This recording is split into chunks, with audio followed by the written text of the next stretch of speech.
have with us today Dr. Beulah Christie, the Head of Services, Institute for Vision Rehabilitation at LV Prasad Eye Institute, and TV Aishwarya, our rehabilitation counselor. So in today's discussion, we want to bring to light an important perspective on how people with visual impairment and their families are coping with this current pandemic. So Aishwarya, from your first-hand experience, what are the extra precautions that people with vision loss should be taking during these tough times? Besides wearing a mask, they should also wear gloves because they keep touching things around, and they can also carry a sanitizer with them always, so that whatever they're carrying, it could be their cane, they can sanitize it, and their mobile phones, and for those who are wearing glasses, can sanitize them, and also avoid traveling as much as possible, and going to familiar places instead of unfamiliar places, because when you go there, you may have to take somebody's assistance to move around, and they should make use of cane wherever they're going, because if they're not using cane, they tend to touch things around for navigations. And for those who do not use their cane, I think it's time that they start taking their canes out. Those were very helpful suggestions. Dr. Beulah Christie, how sighted people can play a role in having a better ecosystem for our visually impaired friends during these times? One apprehensive people generally have is, can I hold a hand of a person with visual impairment, especially while crossing the road?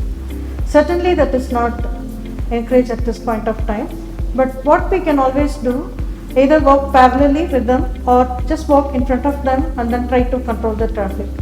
Similarly, if we happen to see them in any of the grocery stores or medical stores, you can check with them whatever things they want to buy and then keep those things ready in the billing counter, so that this way you can help them prevent touching several things around. And more importantly, at this point of time, they need a lot of moral support.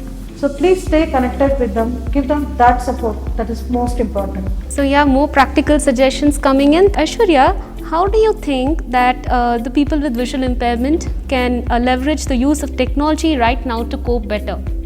Assistive technology has helped them a lot in present circumstance, especially when it comes to online shopping, and also like the other apps where they can pay bills online, like using digital payment. So they should be encouraged to go online instead of personally going into a supermarket. They can also enroll themselves in different skill training programs. It could be computer training or communications training, so that it will be helpful for them in future. So Dr. Christie, what key role the Institute of Vision Rehabilitation is playing right now?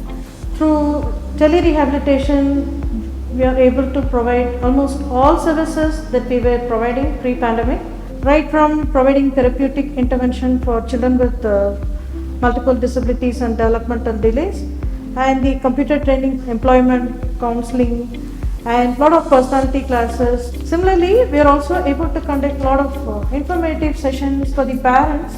So I think way forward, probably parents, children, they have to come, make fewer visits for availing the services, and then the remaining follow-up services can be continued through tele-rehabilitation. Now we end the session here. We want to thank both of them for joining us and providing their insights. Thank you.